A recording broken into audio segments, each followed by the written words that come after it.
Welcome, all League players, to a new edition of Inside the PFL. This is your host, Drac, joined by the quintessential co-host, Mike. Hey, we're here, guys. We're doing it not live this time. We're doing it pre-recorded. Yeah, we're doing it pre-recorded. The olden days. And it's going to look all fancy and edited. So anyway, we had a very tense week. Lots of plus ones, lots of really close, really good games. I'm excited to talk about them. Yeah, there were a lot of plus ones. Were there more plus ones than other pluses? Or was it just like the 2 plus ones that happened were just like huge? No, wait, 1, 2, there was 1, 3. 2, I think there were 4. Yeah, there were 4 plus ones so far. So at like time of recording, that's like half of the games were plus ones. Like that's a lot. Right, because as of recording, Jack has not played his match against Murphy, and Hunter has not played against Nijia yet. But Hunter, I'm telling you all now, we're gonna go there live if it happens. Yeah, live. It's apparently happening in a little bit, so we might do it live. Anyway, our first plus one match of the week, Mike. So oh my god, why don't you tell us about your match? I did it. I'm gonna hit play. You did it. You bested the De Silva. Well, okay, so first of all, I've beaten Kyle more times than I've beaten Tristan. Okay. I think I've beaten Kyle like 2 or 3 times. I've beaten Tristan now twice. This Turtonator was a problem, and it was just in my way. The whole game, it's just in my way. Well, until it dies, but it did a really good job of just stopping me from stopping him. Right, he's kind of a momentum killer because he's just so fat. He'll eat a hit, throw out a toxic, maybe even like throw out a move, and then since Tristan has all his bulky offense, he gets like a free switch that you can't really punish because he's just so fat. His team is so huge. Like I was really worried about Rest Suicune. Like I was actually expecting that to be Shell Smash Turtonator. That kind of told me a lot. Reading this toxic was huge. That was huge. And then this happens. His team is. Then this happens. I should have not done that, and I should have hit Super Fang, but I'm a dingus and really wanted a toxic Suicune. You have. And then I've been here before. See, this is how I lost week whatever it was to Tristan this season, where he hit shift gear and then it just murdered my team. So I started stacking things because I knew Golbat was going to take 1 hit, so I hit Super Fang to get it in kill range. Even though you've got the Eviolite, I'm kind of surprised Golbat even lived. Just because, like, oh no, I was stab defensive. 1.5. Okay, you're full defensive. It was to fight Heracross. I was gonna live 1 Rock Blast and then murder it with Brave Bird. Yeah, I was really afraid. I was really afraid of Tristan's whole team. Really is. Understandably so. I don't know why I didn't U-turn there. That was just really stupid on my part. I was just really playing in the moment. I was like, I need to go into Umbreon and synchronize this, and I should have just hit U-turn, but whatever. Oh god, body press. So this was Spadef Umbreon then? I did not. You're cutting out for a second. Oh no! In the least bit. You cut out for a second. What was that? I said I didn't expect that body press in the least, but it happened. So that's why I went into Gardevoir to 4 times resist. Yeah, as I said, I thought it was going to be a Shell Smash kit, but we were wrong. This was Scarf Gardevoir. I knew that it hit a lot of things on his team neutral. I figured that this was an Assault Fest last year after it took no damage. Also, I thought I lost this game by now, so a lot of these turns are just me just going whatever. Like, maybe I can hit what's in front of me, no big deal otherwise. Yeah, it's not looking great for you at the moment because it is 6 versus 3, and Tristan's tanks are healthy. And then Keldeo happens. Yeah, Keldeo, then on the broadcast, we were like sure that Keldeo was your win con, so when he goes down in a little bit, we thought you were kind of dead, but you still managed to hang on. Oh, yes, I remember. Because you kept talking about how I kept switching Keldeo into hits. I told you I was just playing fast and loose. It was high risk, high reward. And for sure. That's how this game had to be. I really thought I lost this game when I was down Golbat and Mamoswine at turn like 10. It was not where I wanted to be. Like I started having war flashbacks. Like I was like, oh my god, I'm just gonna lose again. Yeah, all of your tanks are gone, by now, and all you have are these crazy strong offensive mons against Tristan's bulk. So it's a sort of an incredibly imbalanced matchup at this point, where it looks like Tristan has the upper hand, but you know, you're just going first huge. Every turn. Dude, once I broke through that once I broke through Turtonator, my mentality changed, and I was like, oh my god, I might be able to like win this game.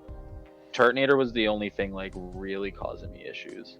Like, I knew that Keldeo was going to be able to solve Heracross because it had Air Slash, and it did like min roll 150 or something. It was ridiculous. Oh yeah, like, it was like Keldeo's big special attack and then the quad effectiveness. You know, Mega Heracross is big, but you know, not that big. Right, it was no contest.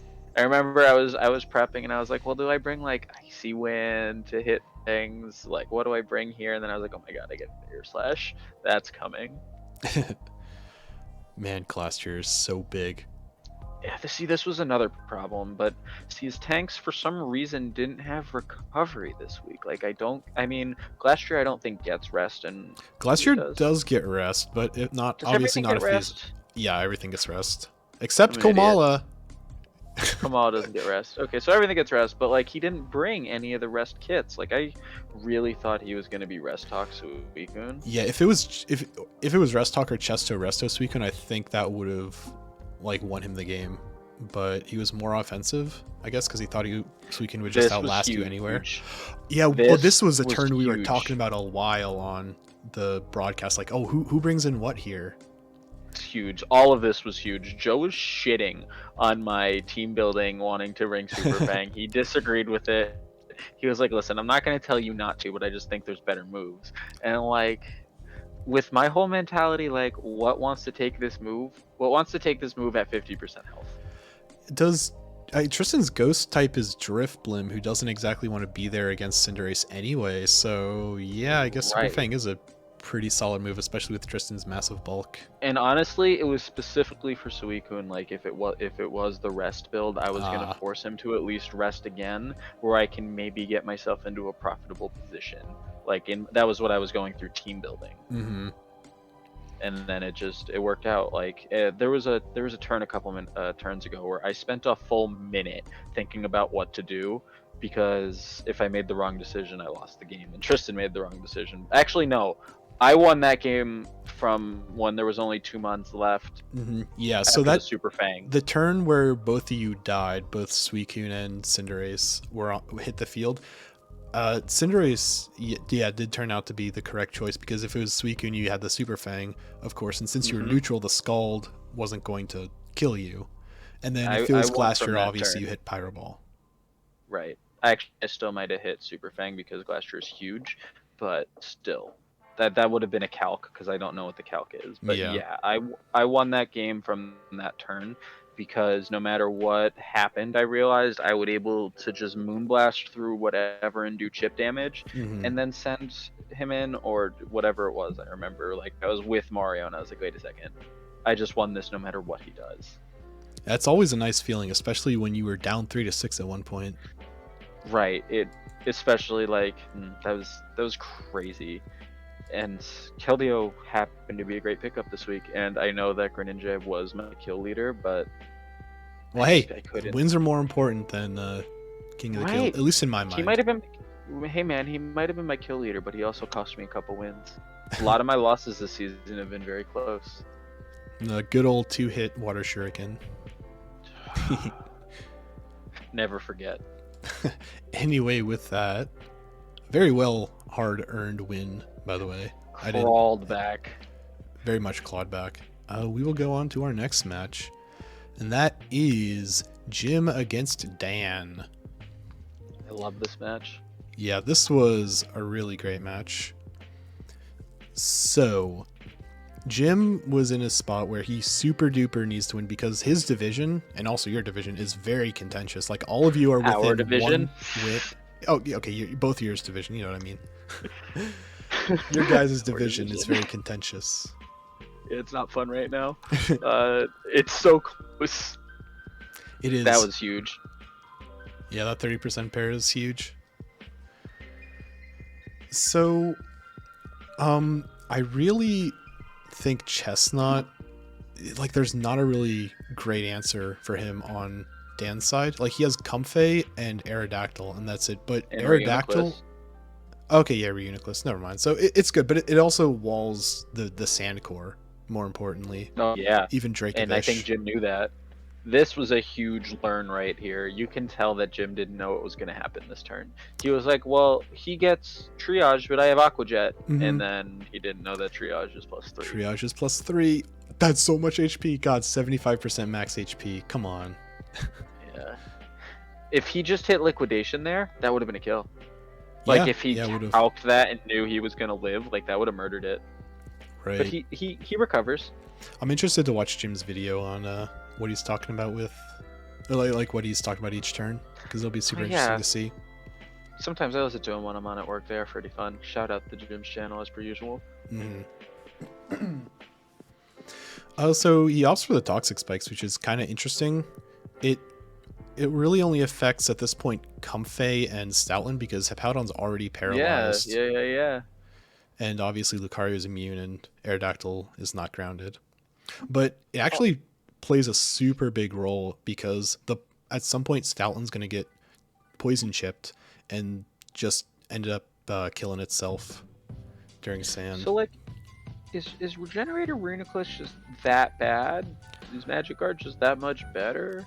Because he's not brought Regenerator, I don't think, at all. I think he's always brought Magic Guard. Well, he's brought Magic Guard because it's great for the Sand team, because he's not going to take Sand Chip if Reuniclus has to come in. That's true. So, that is true. And also, Reuniclus gets Recover, and he's so big, he's going to get a lot of opportunities to hit Recover, I feel like. So, I think it's... They're both great abilities, let's not... let's be real. There's a lot of questions about why things are happening the way they are, but it happened. I was very interested to see him send Stoutland in there without the sand up. Yeah, I think he was just trying to get damage on stuff, because Jim's he let way down Jim's walls. Mm-hmm. Lele is parrot. And I don't think Aerodactyl is a menace. Yeah, and Jim breaks through. He breaks through paralysis to get the Shattered Psyche. That's so clutch, because that's a check to Chestnut Gone.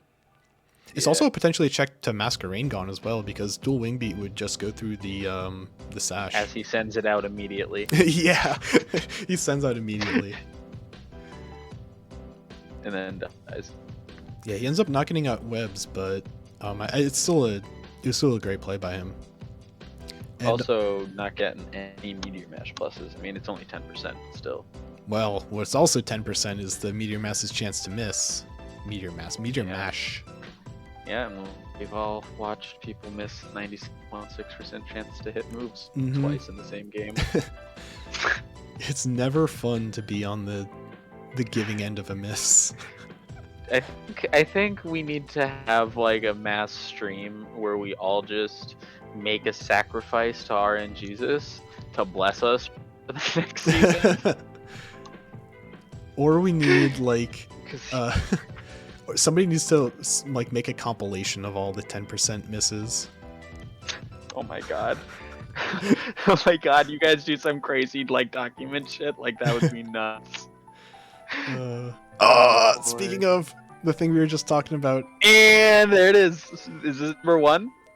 That's it. That's huge. That's the Meteor Mash miss. That might... Lucario checked so much shit on this team. Oh, that's absolutely. Huge. Nihiligo can't hit it. It gets special coverage for Chestnut potentially. It definitely obliterates Snorlax. Chestnut. Yeah, like it nothing wanted to take that Meteor Mash. Lele was gonna die. Like it was just gonna start crushing through things. Like it could have easily gotten into a really bad scenario where like he kills Lele and gets the attack increase, and then Chestnut just gets 2-tapped, so he's gone. That was huge. Speaking of things that are also huge, how many speed boosts he needed to get over the sand. Well, he's Mega, so he's not going to be getting any anymore. He's just here to protect for like, the poison chip. Did it. I mean, if he tried it. Like, I bet he definitely calced that. Like, I can't even get it over, like, a protect. Yeah. But, I mean, once this boy is toxic, all he has to do is just kind of hang out. Pretty much. And this Ice Fang did nothing. The flinch Return as might well. have done more. The flinch, yeah. Return? Yeah, I think Return would have done more than Ice Fang. Yeah, it definitely would have. See, why did he hit Spiky Shield now? I'm surprised he hit it now and not the first turn. I think he hit Leech Seed just as a read for Hippowdon. You know what? You're probably right, because you know what? Because we saw how much damage it did, so that is a really safe Leech Seed. Yeah. That's probably why. Especially if you Leech Seed Stoutland there, Stoutland would just be dead, so... Right. And then watch Chestnut totally not care about being put to sleep. Right. I love the On, though. It's so good. Well, I mean, he loses now because Leech Seed alone will just kill him over time. Yep, Leech Seed plus Para, and there's no way Hippowdon is breaking Chestnut or Snorlax. Right, it's not getting through all of this alone. So it's the you know what? I'm actually interested that he kept hitting Slack off here. I mean, I get like trying to crawl it back from like nothing, but like. This is a situation where you're like, okay, we're just spinning our wheels, just die already, please. Pretty much, right. Like, at this point, the game's over. Maybe Dan was hoping for maybe like a Jim gets frustrated and like switches out to Nihilego or something into an EQ, and then, all of a sudden it's a +2 or something. I don't know. Yeah, I don't really know, because like it's not even like Ice Punch can miss. Right. Yeah, there's the EQ doing 22% to Snorlax. I think he finally just lets it go. Yeah, that yawn is him throwing in the towel finally. Very well earned win to Jim. Putting himself at the top of his division. Very important game. Yeah. I mean, I didn't want either of them to win. I kind of hoped they somehow both lost, but it happened. You were hoping a DQ +0 would happen? Yeah, that probably would have been my best. Although they still get a +1 on their win-loss. So. Right. Somehow both of them get DQ'd. That would have been great. That was my best case scenario.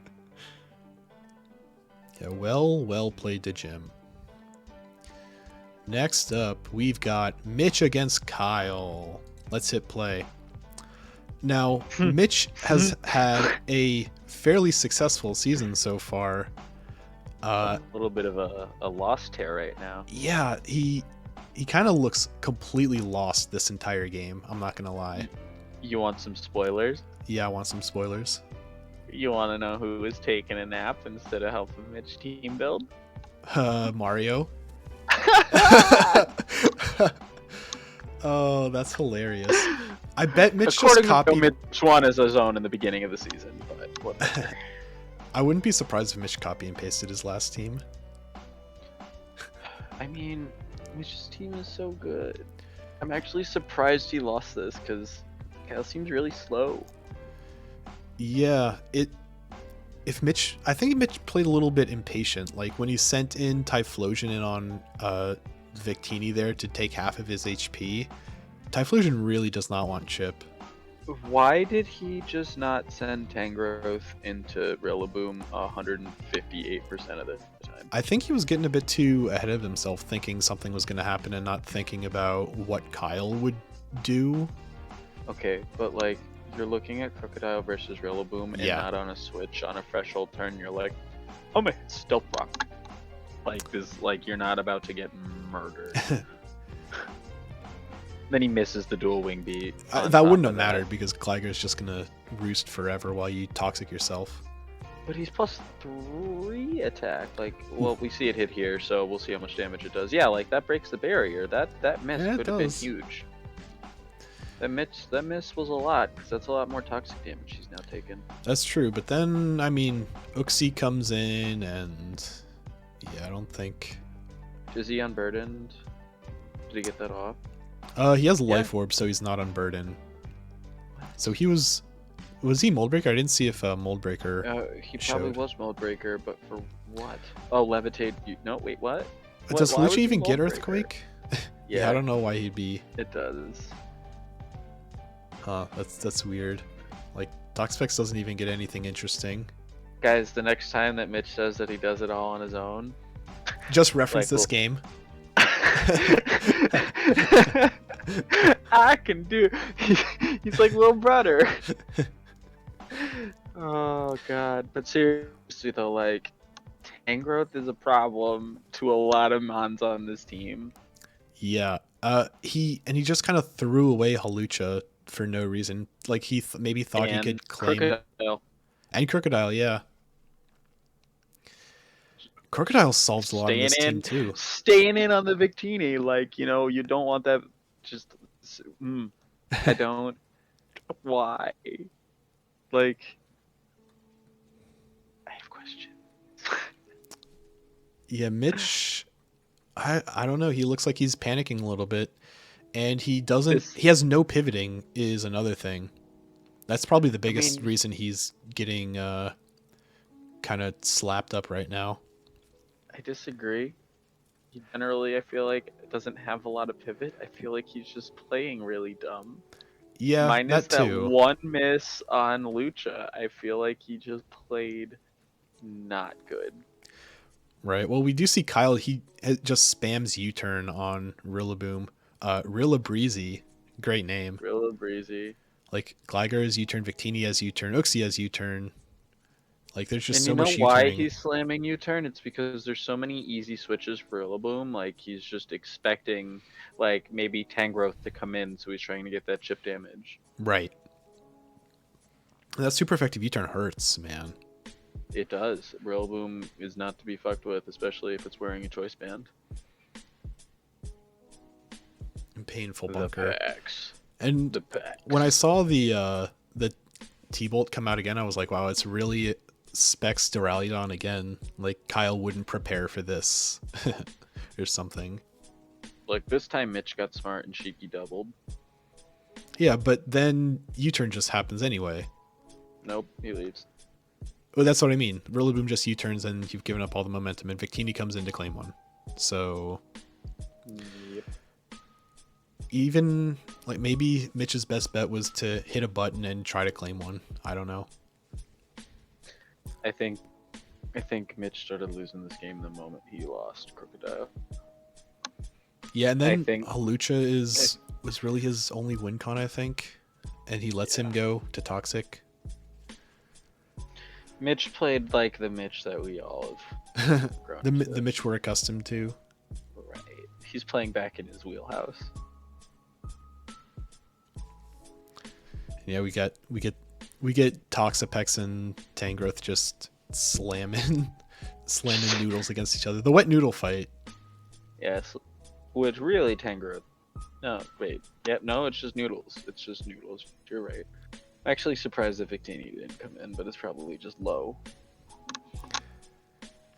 Well, the sleep powder does kind of seal his fate because you just keep Toxapex asleep and anything comes in to hit Tangrowth. Right.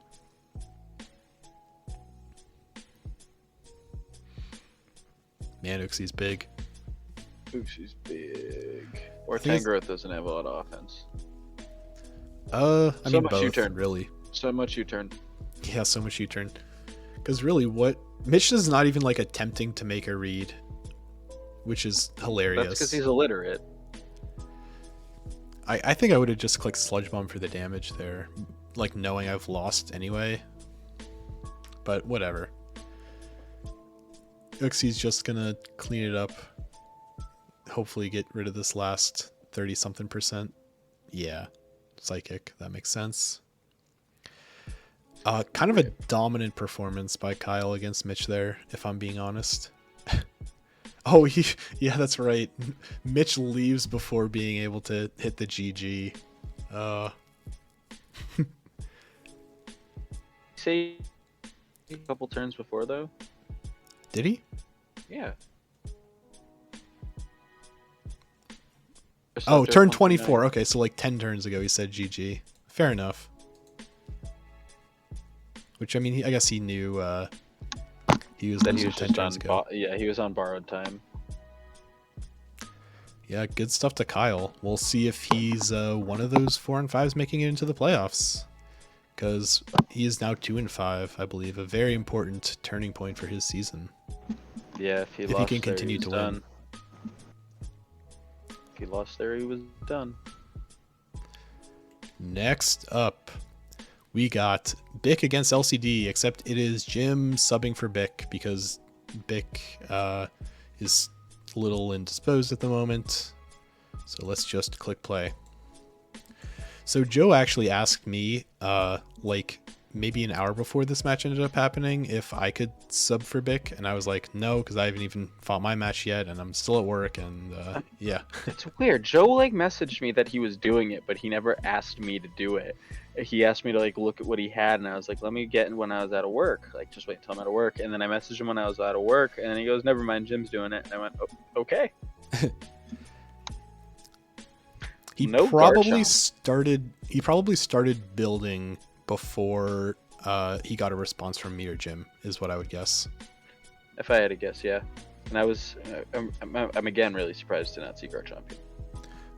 Yeah, we're missing one of the big 200s. And Guard Champ is so good, man. It's just so good. I guess he was just afraid that like he couldn't break Clefable or Slowbro. Those earthquakes hurt.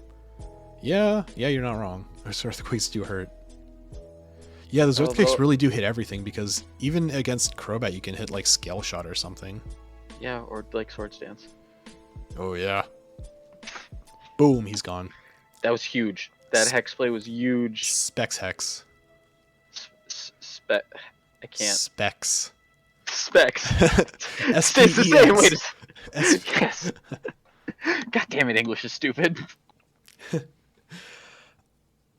Yeah, and then Skuntank takes like 75 from that Moonblast, which is crazy.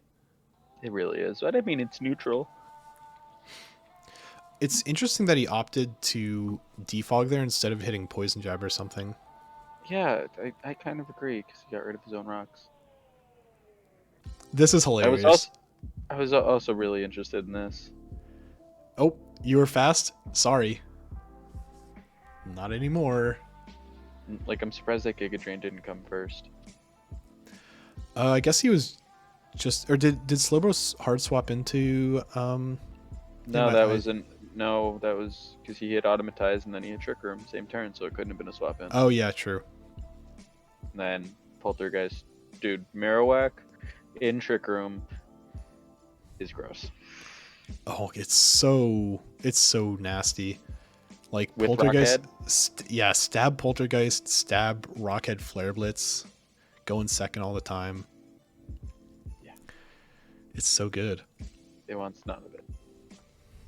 Speaking of things that are so good, Life Orb Weavile absolutely chunking Clefable on that resist. Yeah, dude, I had it. It was great. Clefable is Weavile is a monster.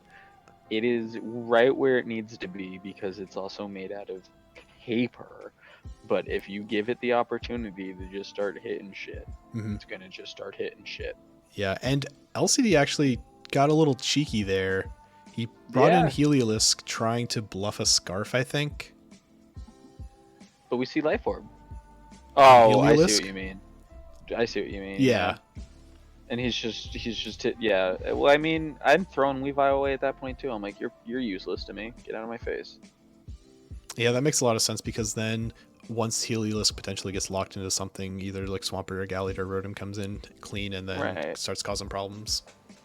But speaking of causing problems, this boy right here, Alolan Marowak. Again, we're bringing it back. We already said it was a monster in Trick Room. It's Monster Part 2. This time it starts sweeping. Yeah, it picks up 4 kills with Trick Room. And so at this point, this is Specs Rotom. If he had clicked Volt Switch there, he would have won the game. But Jim said after the match that he was afraid of Lightning Rod and he didn't consider like looking back to about the Flare Blitzes to check for Rockhead. Which because Marowak would have died turns ago if it didn't have Rockhead. Right. So it's one of those heat of the moment things that is kind of easy to overlook. Right. But it can cost a game. Like, Rotom would have had the sick nastiest comeback. Barely living the Z Fire there would have been insane. Huge. Yeah. But yeah, like if one little thing had gone different, that would have been, a +1 in the other direction. It's still very good, regardless of that little mistake at the end. It's very well played by LCD. He knew Marowak just punched holes in everything, and once Skuntank was down, there was no threat of a sucker punch against Marowak, so yeah, Trick Room just went off. Yeah, I was kind of surprised he didn't hit Sucker, or not Sucker, but Shadow Sneak, but he probably didn't have it. Yeah, he probably didn't have it. It's when Gallade gets so many good moves and so many good coverage moves, it's kind of hard to justify Shadow Sneak. It's like, oh, why didn't he just run it in hindsight when you're facing like Trick Room, Alolan, Marowak? But you're right. It's really hard because you want to run the sub or the sub sword dance kit. That's 2 moves. You want to. He gets so many hit the button moves. You want to run like stab and 2 coverage moves, sword stance sometimes. Like it's a very good problem to have if you're Mega Gallade. It's such a good. I have so many good moves. How do I decide? I have so many good moves and a busted attack stat. What do I do? And 110 speed. To boot. Very, very well played by LCD, though.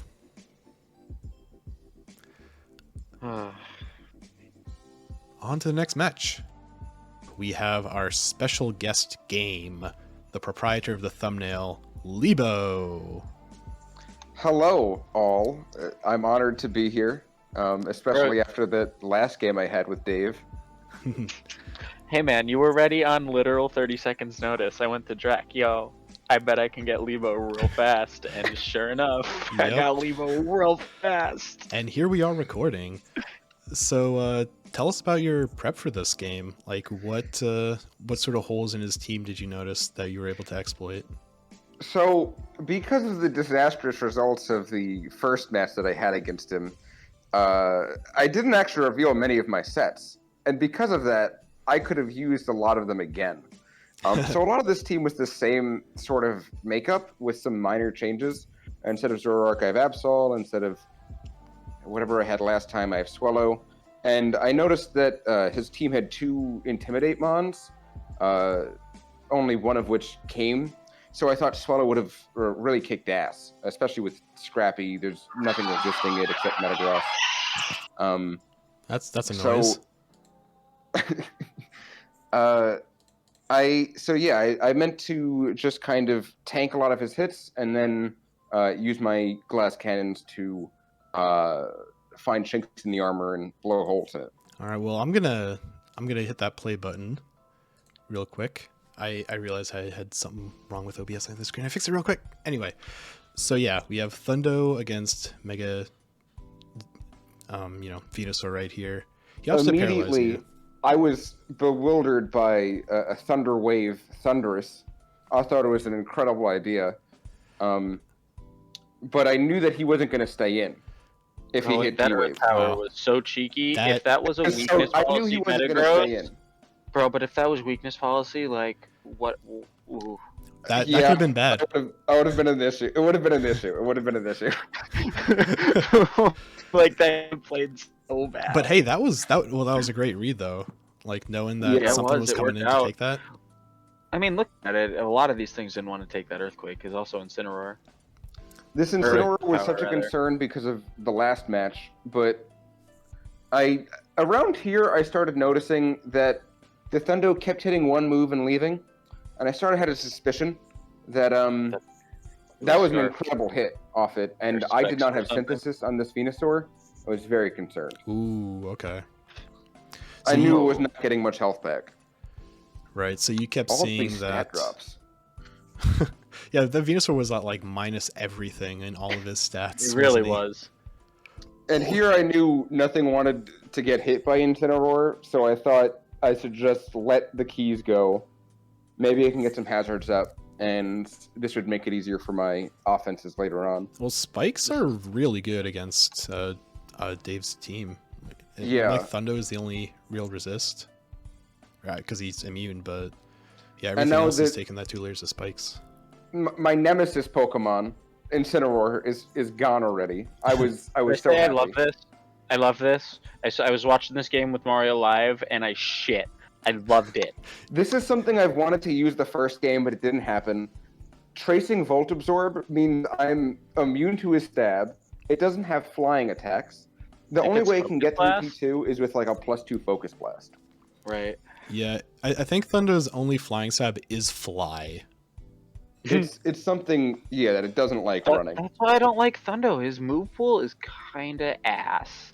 It's great if you don't want flying stab. It gets Thunderbolt, Psychic. Dark Pulse, Psychic, and that's it. Flash Cannon. Can we talk about this? Once I figured out that I can just teleport, playing around the teleports, I knew he'd bring in Machamp on the Porygon, and I could just teleport around. Right. At this point, I knew Thunder was the Scarf, so I'm just avoiding it. Yeah, that's a really and there's nothing he can do here. Mine is just Toxic. Yeah, it's basically already over in a weird way. Right, because you just teleport every single time and get Swellow into claim one because that negative priority is so strong. I knew Machamp would be coming in, and yeah, he can bullet punch me, but I can't believe he stayed in there. Yeah. Well, who's he switching in though?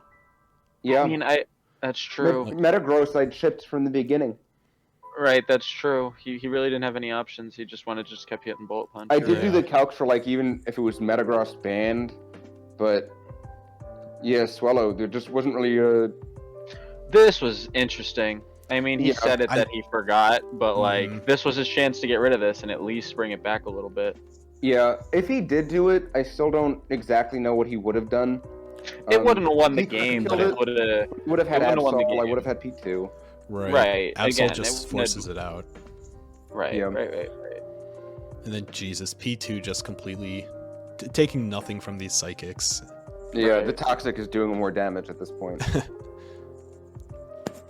Like I almost expected you to freeze at that Ice Beam. That'd be something. Listening to you talk about the things you were saying was pretty much every thought I had through my head fighting Dave. You know, nothing wants to deal with this Incineroar or stuff like that. So I understand a lot of your thought processes as somebody who had to also fight Dave. Yeah, it was a lot. And with Venu already chipped and Slowking chipped, I needed to keep it kind of careful. But luckily I could just teleport in off the stuff I had. And Swellow... It was a good team change to make. It's done. I'm very satisfied with it so far. Yeah, this is what I wanted to do with the Pokemon. Swellow is 100. Yeah. I love the 100 tier, man. One of these seasons, I'm doing it. I'm drafting 11 tier 3 mons. It's a good Pokemon. When everything's chipped, it's amazing to just bring in and. Yeah, something needs to take nothing switches into Scrappy Boomburst. We saw Seismitoad get 2-tapped. We saw Dragapult get 1-tapped behind sub. Like Metagross, admittedly was chipped, but still died to it. Metagross would have taken it if I didn't predict that something was switching in. Yeah, and I could tell that turn 1. I figured that he was gonna. I thought he was gonna Volt Switch out that turn 1, but he just hard swapped, and that made me kind of curious. Because of course it was that's what made you think he was scarfed, right? Part of it, yeah. But it was a great game with Dave. I mean, it's gone +6 one way, +5 the other way. I truly hope I don't need to battle him again. Yeah, just really, really good stuff. Stuff by you. Congratulations, of course. Thank you. And now, yeah. Now you got the rest of the season in store for you, huh? Yes, I do. I'm battling... Nobody's season is locked up yet. Everybody's season, I feel like, is still somehow on the line. Oh, absolutely. Although, with only 9 people missing playoffs. Right. Well, what's your record right now, Leibo? Are you 5-2 with this one? I am now 5-2. Wow. Okay, that's a you really might good be locked spot. up. That's a really good spot to be in. I lied. You might be locked up. You might be locked. We were talking about this before the recording. Like, I think maybe 1 or 2 4 and 5s will get into playoffs now that we're doing 11 spots. But it's still going to be a fight. Oh, definitely. I think I have a comfortable spot right now, but there's a lot of flexibility with the 4s. And if I lose the next match, I mean, I'm battling, I think it's Vic, and oh boy. That'll be fun. I believe Leibo is the top of his division right now. I am currently the top after being at the bottom or near bottom for a short second, and now, surprisingly, Kyle is with his amazing team. Wait. Why is Leibo? Did Joe just not update it yet? That might be what it is at the time of us recording. Yeah, at this point in time at the top, which is glad to be here, but now the pressure. Well, I think that does it for your battle. Any closing remarks you want to say to the people? Porygon 2 is busted. Word. Swellow is a cool Pokemon. Thanks for having me on, everybody. I hate almost all the teams I'm facing. That's my sentiment exactly. I feel you on a spiritual level, Leibo. I get it. Yeah, I understand.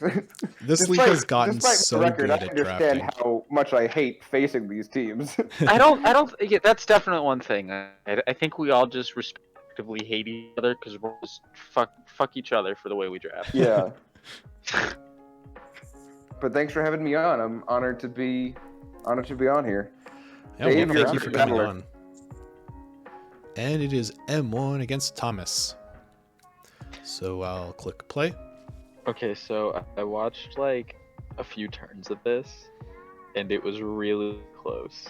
And then I stopped watching because I got into my game of Smite, and then it was no longer close, and Thomas won +5. Yeah, a lot of M1's matches seem to have gone that way, where it's a really close, tense match, and then something happens, and then it all kind of unravels. Yeah, and it's weird because you can't even say like M1 doesn't take a second to like breathe. He just steamrolls, because I make fun of him all the time on stream for blowing through the timer. He's like, one of those guys who's always down to like 5 seconds. Right, like he does. If anything, he takes the most seconds to breathe. It's just like once maybe it's once he goes on tilt, like no matter how many seconds he takes, he's just not getting back on. I don't know what it is, but just one bad thing happens and just folds. Yeah, it's kind of it's kind of unfortunate. I don't know what else to say. It really is, because like you hate to see it happen so many damn times. So far he's been playing well. Like other than like maybe like Taunt Salazzle is a little weird, but that's still a fine set, because like you're looking down a super passive core on the other side with the 2 regenerators. So I think Taunt is a fine bring. It just sucks that it hit Latios, you know. It was probably faster than the guy. I bet it was for 2. Oh, I actually like the taunt there. Oh, I'm sorry. I said it was probably faster than Poltergeist. So I actually. Oh, taunt for the Shell Smash. Yeah, that's another great thing. Yeah. Hey, and we get to see the Z fly. This is where I stopped watching because I got so excited that M1 finally did the thing, and then my Smite match started, and I went, okay, I'm out. And I watched this game again. I went, why didn't he have water absorb Quaggy? And then I went, wow, it was also to stop Shell Smash on. Yep, it was to stop Shell Smash Poltergeist. I love it. Thomas finally did it. Thomas has been listening to me talk about how none of us run Nature's Madness, and this man did it.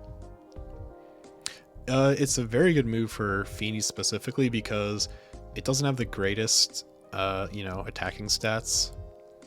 Yeah. So it's good. Nature's is like blowing holes in everything, and like that defensive Bulu would have super been a problem if he couldn't chip it down like this. Yeah, especially behind these screens, and just like Bulu is the problem in general. Yeah. Although Bulu is not a problem when you have this man on your team. Amoonguss is kind of the hard counter to Bulu. Really though, I feel like most grass types are, but still. Oh man, Thomas predicts the switch and gets the Spore. Yeah, that Spore is huge because Salazzle is still faster than everything and still definitely threatens all of the tanks. Not anymore, it doesn't. Yeah, not anymore. That might be the critical play of the match, actually, is Salazzle getting slept, because what else deals with Amoonguss now? Z-Fly, but he doesn't have it anymore. Right. Regular Fly.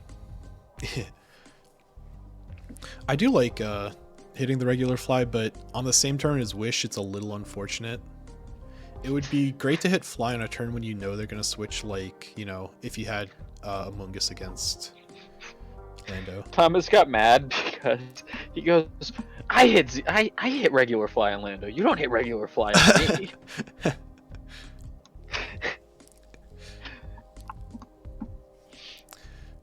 But at this point, it was just Thomas chipping everything down. Yeah. Quagsire is the only thing with reliable recovery. Yeah, Quagsire is the only thing with reliable recovery. You know, Toxic doesn't matter. It's kind of just a game of how does M1 get Absol and clean to claim something. Right, and he can't. Yeah, it's just. I mean, he could have there. That would have been the spot. I mean, honestly, why doesn't he send it in against Autono? Is he afraid of like a Toxic? No, he's Magic Bounce. He's already Mega'd. So, I guess maybe he was afraid of like the Mega and turning into. It can't be a Mega. Oh, it could be a Mega, but like. No, it is like he does have Mega Autono. Okay, so we were talking about before, too many moves Gallade. Autono also suffers from too many moves, but in a bad way. Yeah, too many utility moves. Right, so you generally only end up getting like maybe one attacking move or two, and one of them is normally knockup. Right. Yeah, so there's the Mega, so no more Regenerator. Right. Yeah, now he's kind of forced out because, yep, Jim's just getting his health back with the Wish. But he's also losing health because of the Toxic. Like, he will win this fight eventually. Yeah, eventually. Unless Autono had, like, Dazzling Gleam there. That would be the only thing. Oh, and M1 finds, like... He gets, like, the worst turn to try to go for CC instead of Knock. Because Knock against Feeny would have still been great to get rid of the item. Whatever it turned out to be. Oh, just a little... Best. I don't know. Feeny's, like, really big. Oh, wait. Nature's Madness? Yeah, that's an attacking move. That counts. Yeah, Nature's Madness is attacking. My brain was trying to figure out if you can run Nature's Madness in the Assault Vest, so I was having an internal argument with myself. Oh yeah, it's like Foul Play being an Assault Vest move as well. Like that you can run Foul Play with Assault Vest, even though it's sort of weird because you're attacking your opponent like with their attack. Right. It just depends. It's a fake utility move. Yeah. Okay, and we saw a good double there to get Poltergeist against Absol. But unfortunately... and here we are again. Yep, here we are again. Where Jim is just too big for Absol to break. Honestly, if he had hit CC there, that might have been his only chance. Yeah. Thomas can't do anything back to him. He's behind 2 screens. That he will win this fight. I think that situation right there, he needed to try to kill Mega Autono with the CC. Right. Yeah, he should have just hung out. So now this is a problem. And this is a problem because he brought Unaware on Quagsire to try and tech over this boy, and probably didn't realize that it got Giga Drain. Probably not, no. I think that's exactly what happened. Because, like, I love the Unaware to stop that, like, yo, fuck you, I have Unaware, but then, like, well, I have Giga Drain, I don't really care. Everyone's ran into, like, random weird grass coverage on a mon that Quagsire should do well against twice now, and it's super unfortunate. And you know what? Quagsire is one of those mons where I was like, uh-oh, we got rid of Hidden Power. You know what? He has 2 mons where I went, uh-oh, we got rid of Hidden Power. Yeah, Lando and Quaggy. Wait a second. There's like the hidden theory where like if you draft a lot of mons with 4 times weaknesses but different ones, generally they're really good, and that's why they have a 4 times weakness. So I'm looking at Ubulu, who's 4 times weak to poison. We have Salazzle, 4x weak to ground. Like what it? He did the thing, but it's just not working out. It really isn't. I think the abundance of switches also hurts a lot. Yeah. God damn it, Bulu's a monster, but these draining kisses, and it was weird too because like Mario and I were just talking about how Feeny's a monster because of Draining Kiss, and like I didn't know that that's one of the reasons it's a monster. And then Thomas just starts clicking Draining Kiss like hours later, and I'm like, huh, interesting.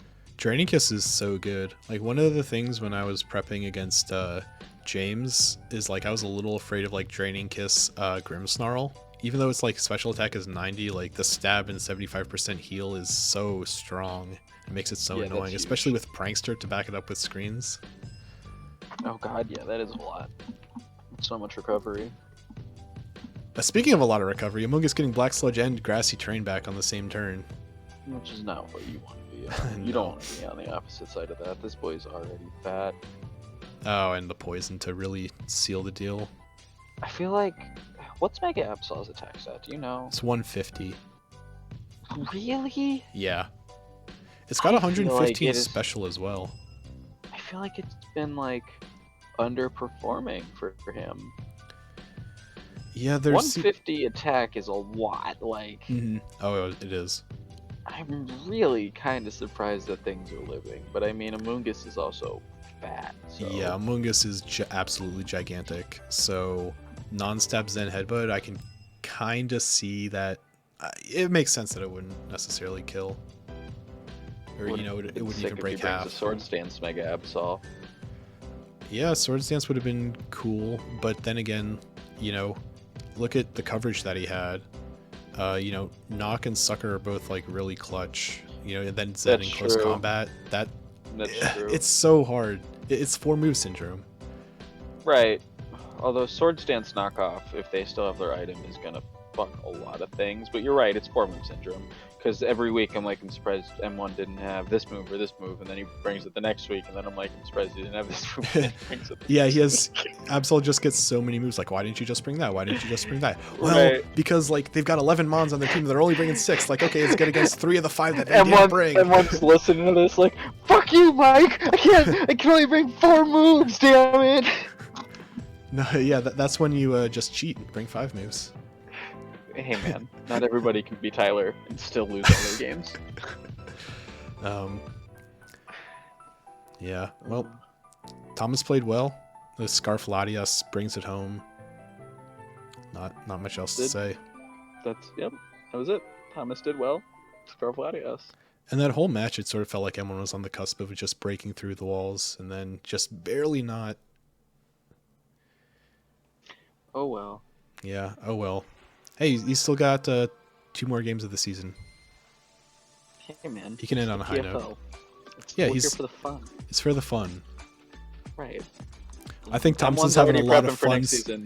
I think Thompson's having a lot of fun switching between 2 regenerators. Yeah, that's a good regenerator core there too.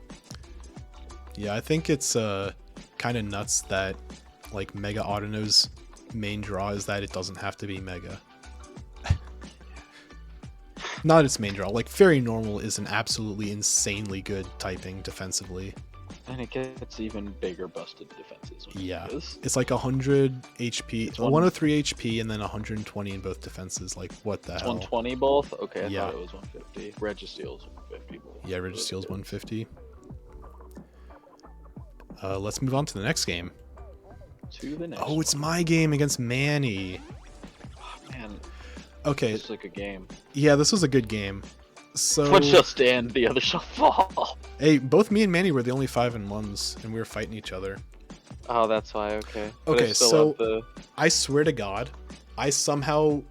my brain somehow got Manny to think about Scarf Corviknight, because the night before this match, I was like thinking, I had like my team prep done and everything. I was like, man, Scarf Corviknight, if he plays it right, could be really annoying. And then he brings Scarf Corviknight.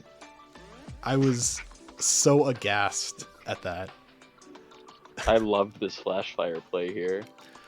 Yeah, I figured that, like, even if I knew Flareon would come in, it's still, like, you check to keep him honest kind of thing, because parting shot into Prim regardless, so I wasn't too concerned about that. Speaking of this Prim, though, I completely fumble with it. Like, I get the Calm Mind off, but I should have, after one Calm Mind, I should have just clicked Moonblast, and I kept insisting on like the sub Calm Mind setup even after I get the leftovers knockoff. So I just completely fumbled all of this. Yeah, it happens.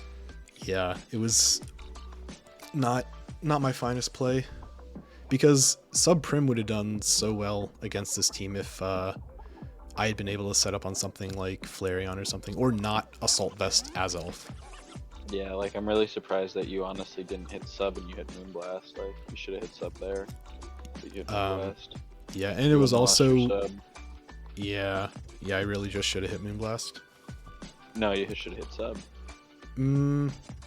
You had you hit Moonblast on Azelf, did like 30% damage. Yeah, well, I didn't know and he was... knockoff only did like 10% if you hit sub there. I mean, hindsight, bro. Yeah. What are you gonna do? Yeah, hindsight. I also sort of expected Prim to be to tank that T-Volt, so yeah, I don't know. Azelf's really all the lake tree is doing pretty well this season. Yeah, There's for real. One of them not drafted again. I knew with Mandibuzz going into this match that anytime Mandibuzz was on the field, I was just forced to click U-turn because otherwise Altaria got to set up for free. So that's why I don't go for like knockoff or toxic or anything, because I can't let Altaria get off the not necessarily for free. I mean, it's resisted, but if you brought the foul play kit. No, foul play really wasn't breaking Mega Altaria, to be honest. Really? Even? Yeah, okay. Yeah, honestly.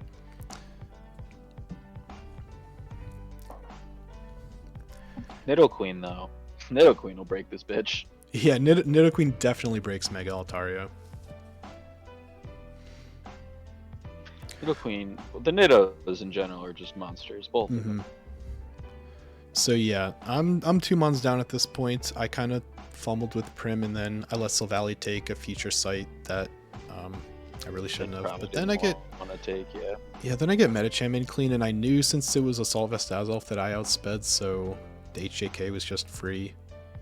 And right, I actually did need HJK to break some of Manny's tanks. I really, man, HJK is so strong, but also I don't feel comfortable running it just because it's such a bad punishment if you miss. Right.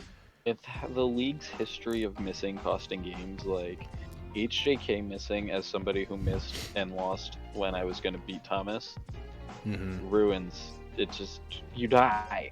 Literally, you die.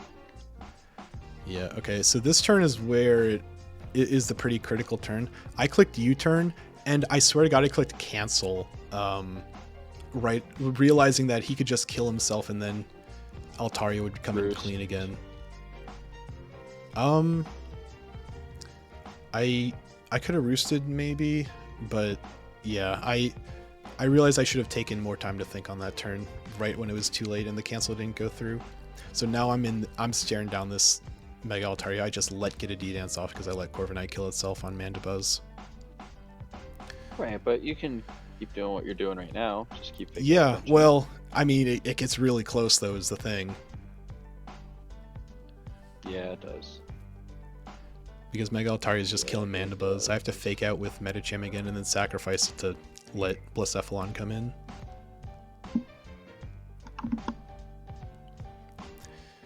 Yep. Get that fake out flinch for the 30%. And then Altaria is forced to try to kill Medicham, and now Scarf Blacephalon is faster. So that was my win con when I saw like Mega Altaria get the D-Dance off. I was like, okay, I need to somehow get Blacephalon in to outspeed this thing because I can't let it get off too for sure. Right. I was actually really surprised that you ended up winning just because like I saw you had Blacephalon here against the world and I was like, well, and then you didn't die. I know. I was a little surprised I didn't die to that because Blacephalon is just so tiny and like stab 120 base power Flare Blitz. I said in the chat, holy shit, I was surprised I lived. I thought the Flare Blitz was going to kill me.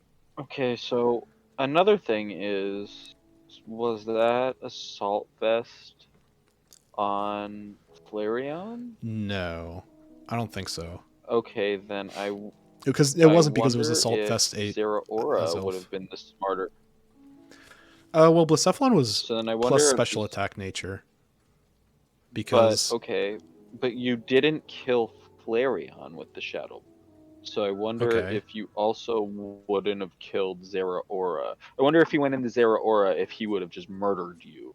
Like if he would have ate your +1 Shadow Ball. No, Zeraora would not eat a +1 Shadow Ball. Yeah, so I guess Flareon just has like stupid good special defense. It has 130 special defense. Okay, there it is. That's why it ate it. Okay. Yeah. Okay. All right.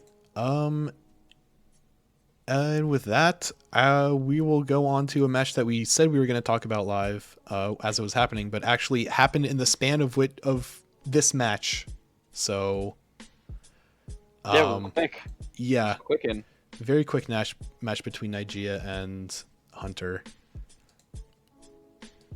So let's. But you get to watch our live reaction to it. Yeah. Let's go to slow. Live. Dark mode, music off. All right, Tapu Koko against Pilot Swine. Not where Tapu Koko wants to be. You turned out. Okay, yeah, I agree with that. Yep. Girder. Missed the Icicle Crash. Here. Love to see it. Let's go, Hunter. Gengar. Nidoking. Okay, Nidoking. Oh boy. Makes sense. Ooh, Life Orb. That's a lot of damage. Life Orb Girder? Oh my god. What is happening? Uh-oh. Hunter, why? Uh-oh. Is this Nasty Plot? Oh no. What's gonna happen? Is it Nasty Plot? No, it's not. I saw the result, but I don't want to spoil. Screaming about how bad Fortress is. he'd be screaming about how bad Fortress is. Autotomized Steelix? Huh? What? Oh, what? What is happening? Hello? Is this how this happens?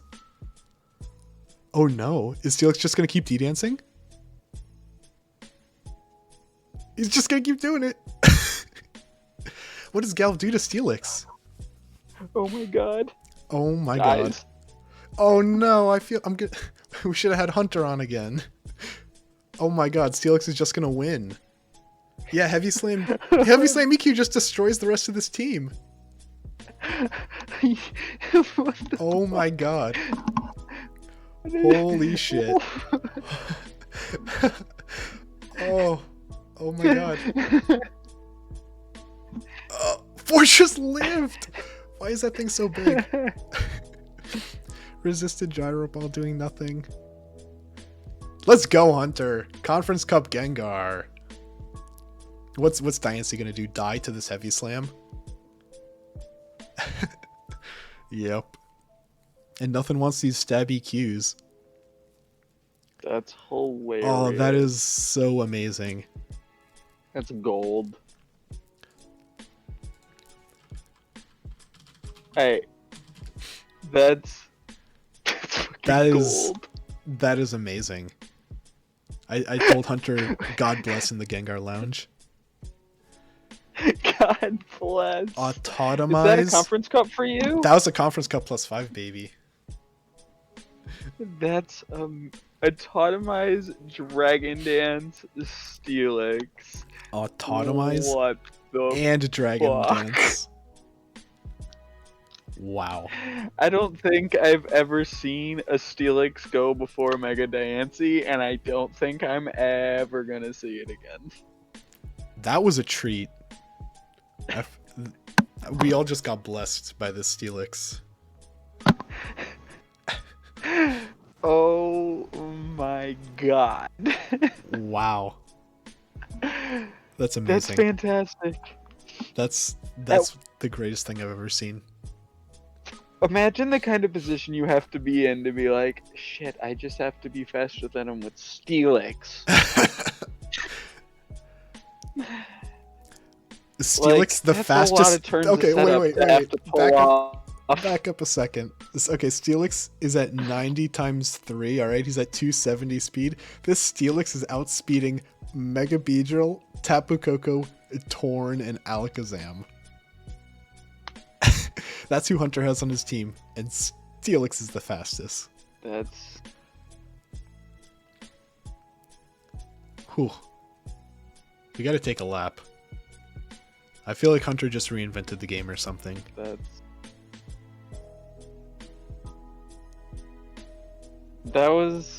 That's like up there with James's fucking trick room tailwind garbage. Gengar, we hold the W for having the most exciting games. That's our claim to fame. That's the Gengar division, baby. Whew, man.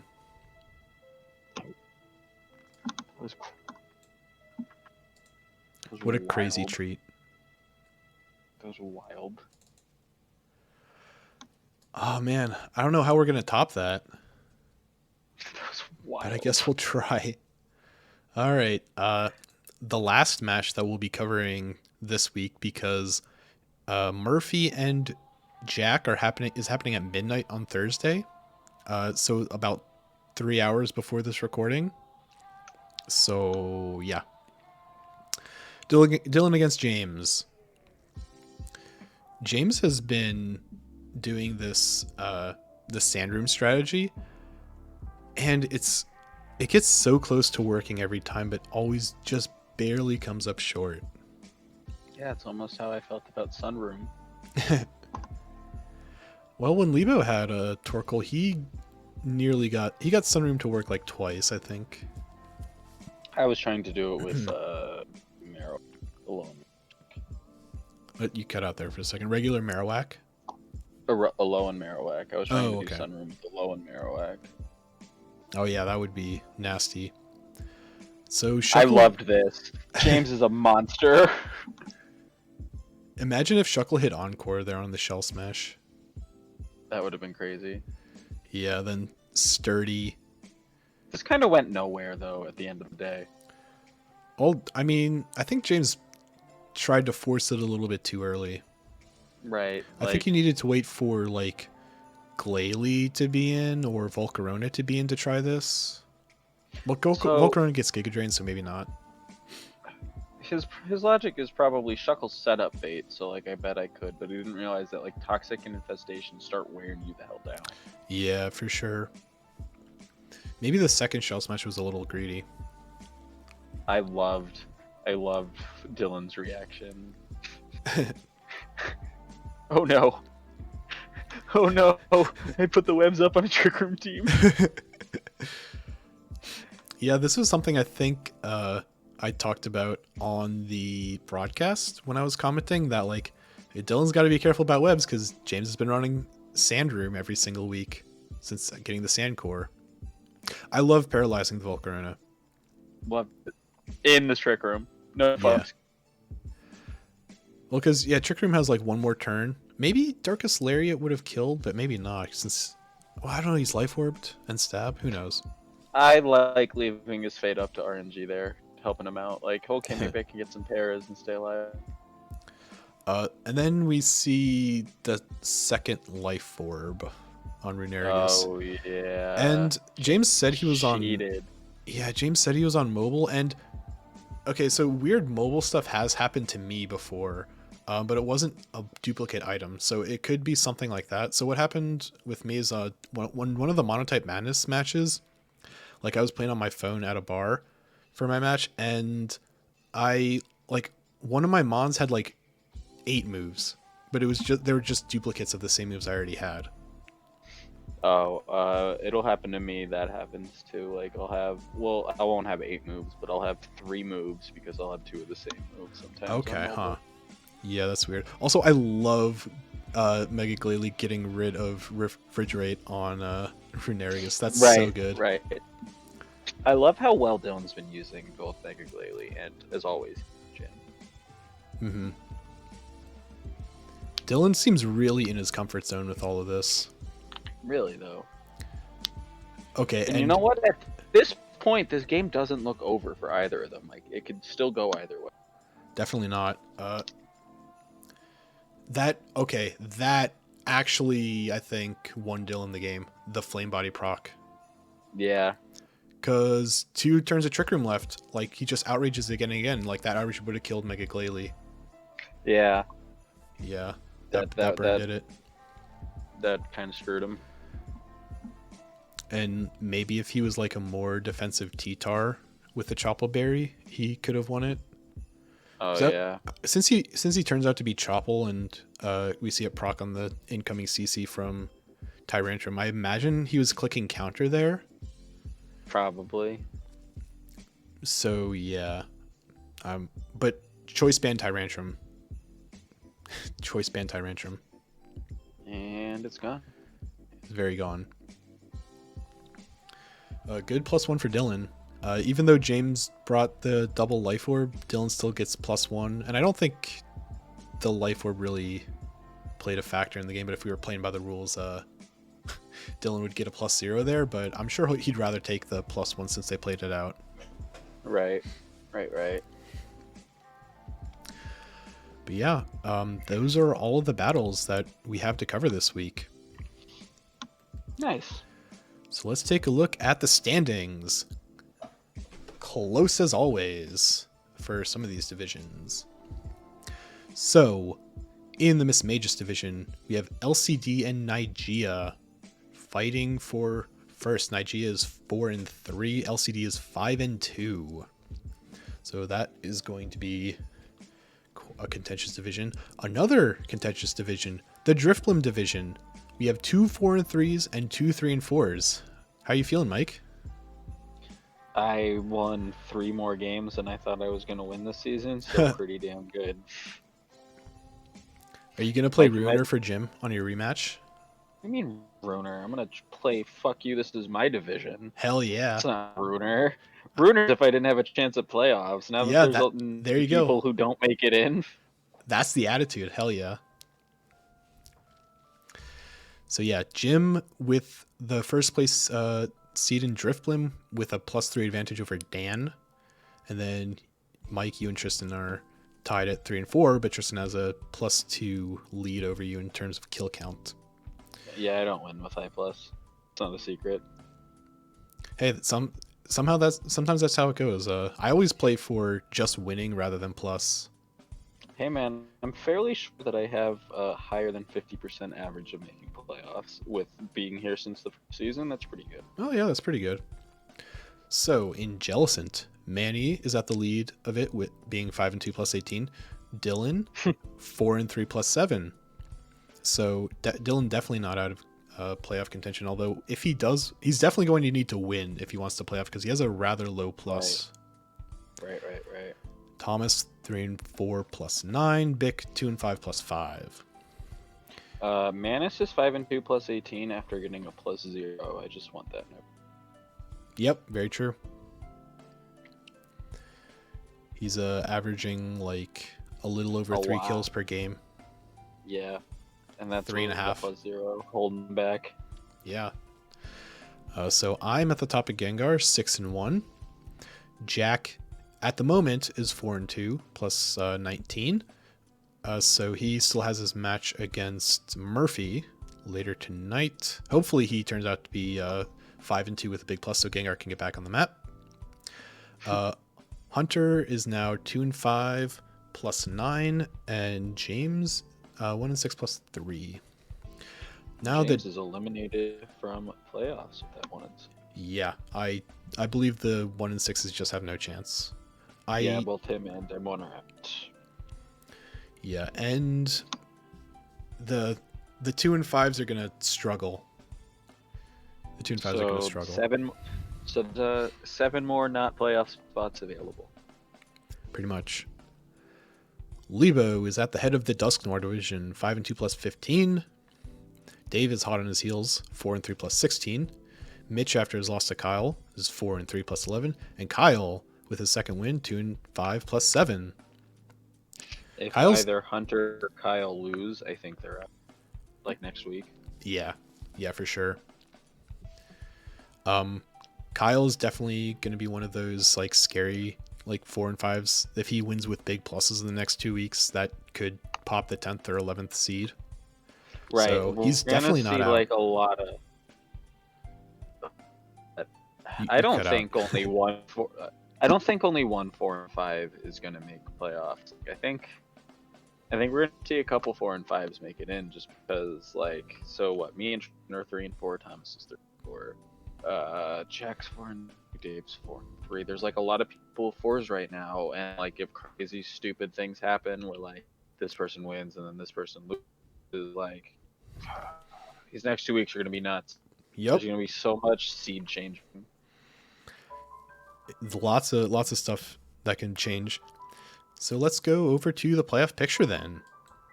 We've only been talking about it. It's not updated. Spoilers. It's not updated. Don't go over to the playoff picture. Yeah, we're not going to the playoff picture. It's not updated at all. JK. Spoilers. Not updated yet. This isn't updated. King of the Kill is not totally updated either. Sorry, guys. We can talk about a lot of these things because the battles hadn't happened yet. Yeah, not all the battles have happened yet. But we do what we got to do, man. So, yeah. What are we? 2 hours early? Whatever. I think most people come to just listen to their own match anyway. So. Right. So you know what? Murphy's just gonna cry that he can't listen to his match. Yeah. He's not gonna get to listen to our commentary over his loss to Jack. Oh. Hey, Gengar got 5 kills. Got a +5 there from Hunter. If we get another like big win from Jack, we're back on the board because like right now the picture me and Mike are looking at is Gengar's sitting 1+1 from weeks 2/4 and 1 from weeks 7/8. Like both my Conference Cup wins were +1, which is kind of funny considering my last Conference Cup I got +16 total with 2 +6s. So, well, this week is the week 9, as we'll see, is huge. Week 9 will be spoilers. I'm saying it a lot. Week 9 is the most important week of the season. But I'm just saying, Gengar still has a game left, and if Jack wins like +10, so all of a sudden Gengar's at 12, and he's competing with the top spot with Drifblim, Jellicent, and Dusknoir. So stuff can happen. First of all, I'm gonna stop you there. Okay. Because Drifblim is just gonna win. Oh, okay. Okay. I'm just stopping you there. We're gonna win the Conference Cup. Those are fighting words. Not if Gengar has anything to say about it. Who are you fighting for Gengar? Are you fighting Jack? No, I fight Nijia next week. Oh, you already fought. You're a Gengar person? Or do you not fight Gengar? There's 5, so somebody doesn't fight. Oh, I guess you don't fight Gengar. Dang.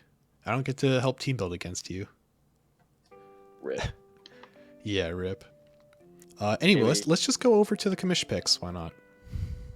Right. All right. I didn't put in for last week. Don't worry, Joe picked for you. Good. I like it. Oh yeah. You know what? Let's take a look at this. I believe I'm like 1 higher than you now. Oh yeah, look at that. Aw, damn, Joe. You didn't pick well. Well, we still have opposite picks for my Conference Cup match, so it could swing back around if Murphy somehow manages to win. All right. Yes, but right now I'm at 31 points. Mike is at 30. Out of a total of 70 matches, so we're still not batting great. We're so bad. We're so bad at this coin toss, dude. Hey, I mean, the week before we both got 7, but we had a bunch of weeks where we got like 3. Anyway, week 9 predictions. The big Conference Cup week. First match, LCD against me. You already know I'm picking myself. Who do you pick, Mike? Yeah, I'll pick you too. Ooh, you're picking me? Why, thank you. We got Murphy against Jim. Jim's not going to let up an ounce. It's my Conference Cup still, Jim. Oh, okay. I want him to lose because it's my division, but I need him to win this week. You want your entry fee for next season? No, I want my draft pick. Fuck my entry fee. I'm fucked. Okay. I can't buy a draft pick. Joe, can I buy a draft pick? Only the commissions can. Anyway. You know what? No, that's false. Man does not always have a good draft pick. Anyway, you're getting against Nijia. I'm gonna pick Nijia. You're picking yourself. Oh, fuck you, Nijia. Nice. Right at your You're finally picking yourself. Oh, bro, it's the Conference Cup. I want my draft pick. M1 against Hunter. Oh, I have to pick against M1 and Hunter. My division against my roommate. Rip. I really want the I'm picking commish Hunter. Picks points. I'm picking Hunter.